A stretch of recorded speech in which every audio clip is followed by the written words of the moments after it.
But what I do want to see is a credible candidate come up and primary Lindsey Graham. I think that's where we are today, and I think that that's where South Carolina is headed. And as you were saying earlier, the Republican Party, I think, is becoming the party of Rand Paul and Ted Cruz. And I think they see Lindsey Graham as sort of a dinosaur.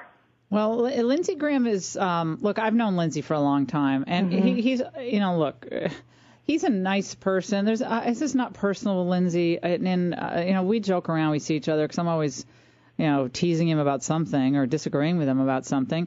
But it's just a different philosophy. And I think he really thinks in his heart of hearts that his way forward is the better way. I believe he's doing it because he really believes it's right. No, I'll give him that. Yeah, I agree with you. He's polished. He's affable. He's a likable person. I've met him several times. Yes, he's very a super likable. nice guy. He's very likable.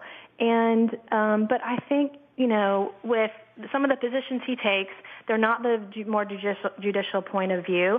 He's been bailed out by liberal interests for years now. I think people are tired of it. They want more authentic leadership. When you said it's not the judicial point of view, what does that mean? That didn't make sense to me. The more neocon point of view. Oh, okay. That sort of, and I think people are sort of tired of seeing Republicans bailed out by liberal interests.